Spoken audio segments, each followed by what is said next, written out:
Good morning, Mr. Holland. A quick tutorage on your new Mclouis Steel motorhome. When you come inside your motorhome, if you look above the door, you'll see a control panel and also this little control panel here that says fridge. So long as it's illuminated up there when you're going to hook up, that's okay, but it's just a switch. Okay, it's a nice lighter switch.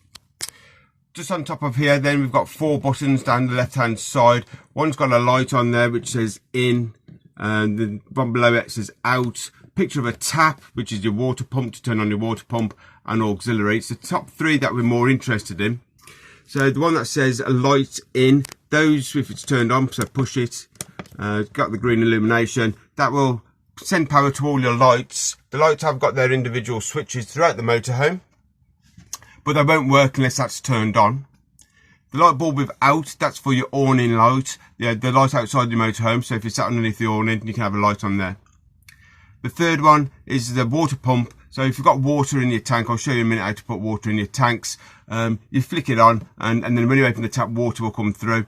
If you have not got that switched on and you don't open the taps and you've got no water in your tank, you will never get water through your taps. So make sure that that's turned on if you're having a problem getting water through. On the right hand side here, you've got a check, and if you push that, it'll give you a display up here. Okay, and that will tell you the condition of your batteries. As you can see, this one's going up and down at the moment because I've got the hookup cable in. It's just putting some charge into the battery. The one next to it there, that's telling us what our water tank is, and our water, unfortunately, at the moment, has got no water in there. Okay, so that's a control panel. I'm going to pause and move over to another appliance. Right then, we've now moved over to your fridge. The fridge is a 3-way fridge. That means it works on 3 different ways, appliances. It will work off the hookup, it will work off the gas bottle, or it will work off your vehicle battery. It works off your vehicle battery, not your leisure battery though, so the engine needs to be running for it to work there.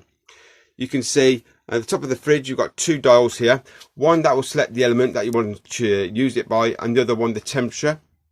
And it's just a twist environment, so as you can see, if I get right close in there, you've got a circle there and a little black line below it. So that's the selector. So if you twist it once, and the selector goes up there to the gas flame. So I'm trying to ignite the fridge now on the gas.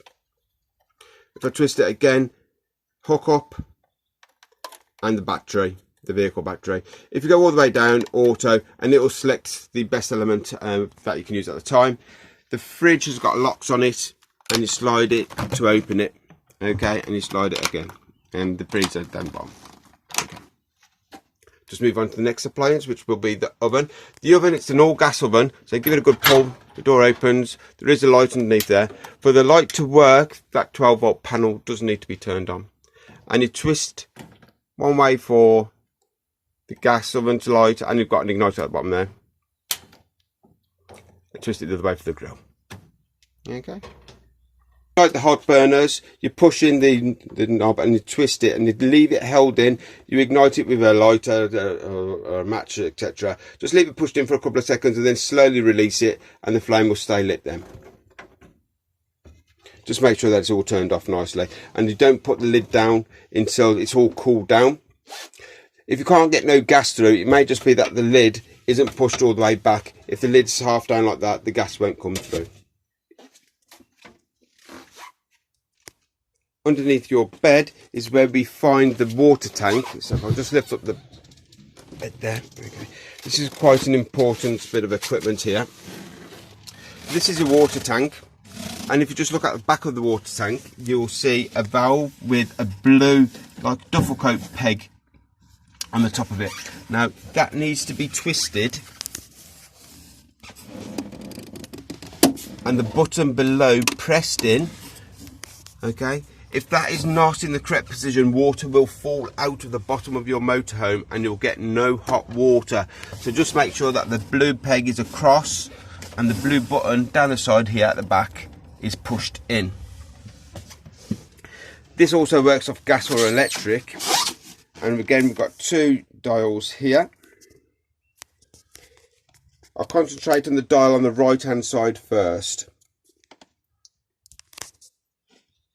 This is a selector, okay, so this tells you what element you're using on, and there's 1, 2, 3, 4, 5 different icons on the left hand side, and you can just see a little knob on the grey dial, which you can twist. So if you go to the top, that is a high power electric, so you need to be on hook up for that to work. The second one is low power electric. In the middle, that is gas only. Okay, so if you want to use it, you need your gas turned on and you need gas in your bottle.